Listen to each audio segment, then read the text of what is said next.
coming up the road. Yeah, we're just going to wait for him, yeah. I'm going to get a low one of him. He seems to be very calm and relaxed normally. Quite keen to get a nice low shot where you get the sense of the foreground in front of you. Look at all those drongos again. 1, 2, 3, 4, 5, 6 birds, 7 birds around him in total.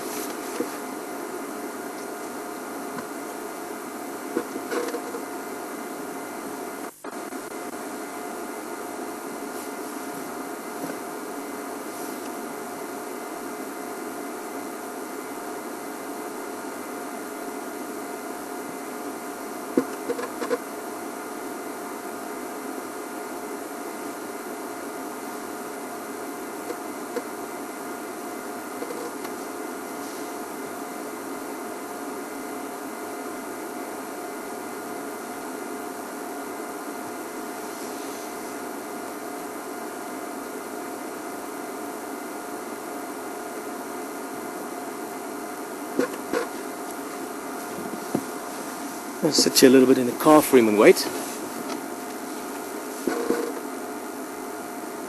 Really enjoying all these birds around him. It's like he's got this permanent sort of outriders around him almost.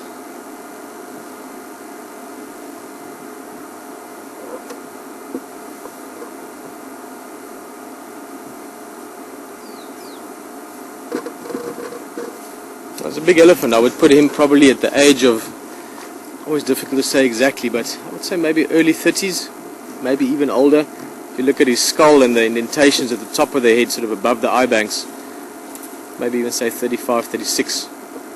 He's a big ellie, not the biggest elephant I've seen at that age. He put him probably at about 5 tons, 5.5 tons maybe. I would even go as far as to say that I think Wonky is possibly taller than him at the shoulder, huh, Rexon? Yeah. Wonky's bigger. It's been growing lately. Look at how he's using that tusk, even though it's a little short one, using it to break the branch off there. Look how perfect that little bird is sitting just there underneath his mouth almost.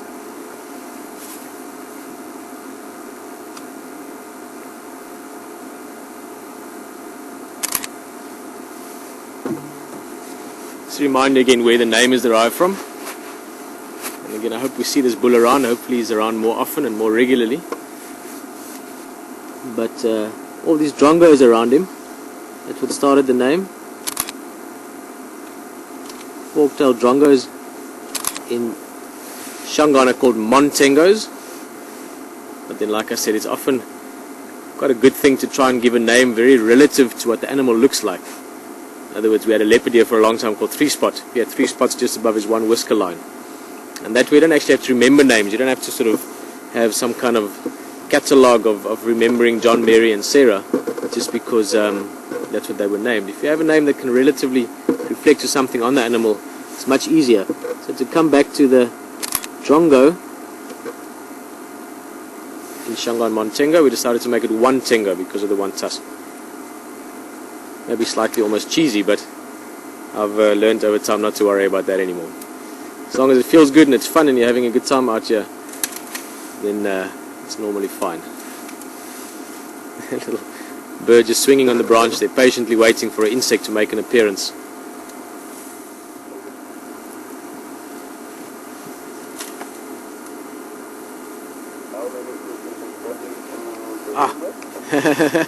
Off goes the drongo. This elephant really enjoying there is eating a bit of acacia, something that they often feed on during winter time. There's lots of bark, and in the bark what's called the cambium layer. There's a lot of sugar and nutrients, moisture. So even though it might not look like much to us, it certainly is worth the while for an elephant to eat.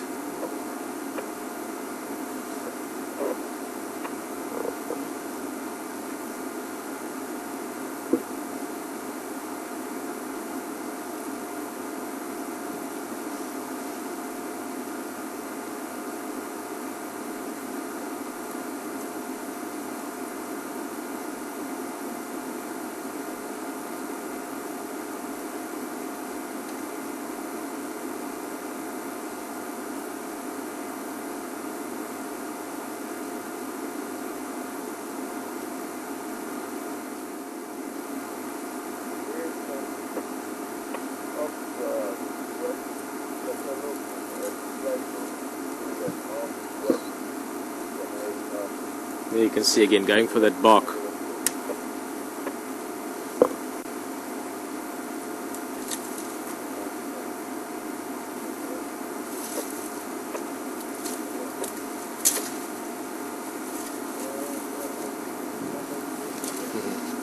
Got a very gentle way about him. That's what I liked about him from earlier as well. He's just very calm, very slow moving, not unaware. In fact, he's very aware and alert to his environment. And he just sort of moves with grace.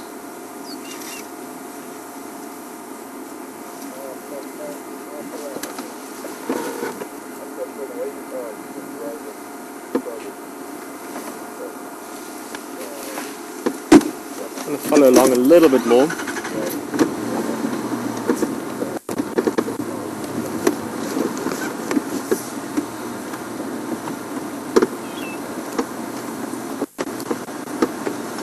See what his behavior does. Maybe doesn't seem to be curious at all, curious in the least about us. But let's see.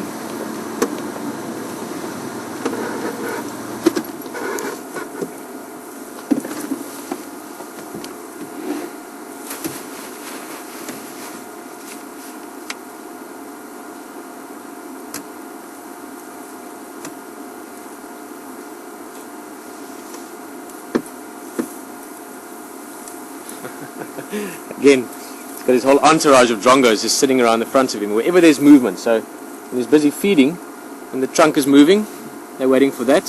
When he's busy walking, they follow behind where his feet are moving.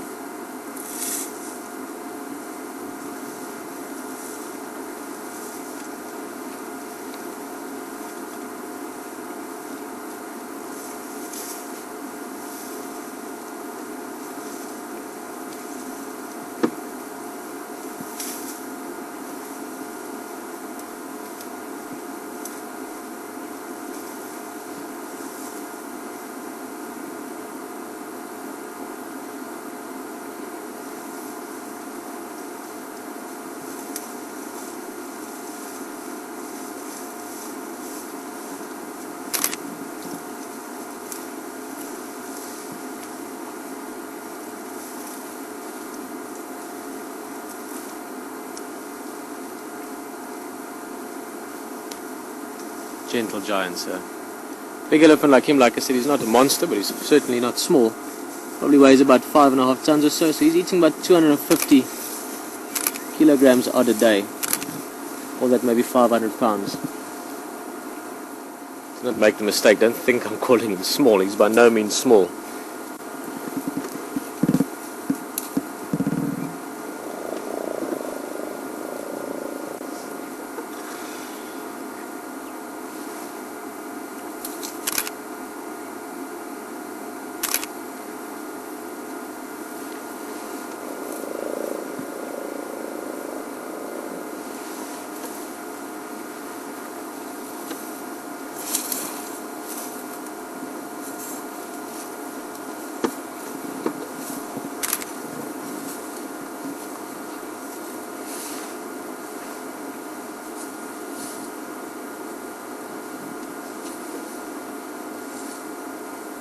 You have to wonder what he thinks about. He's got the whole day to, at leisure, cruise around by himself. I think the main reason he came up to Woyatela area was he was hoping that the water might be busy pumping.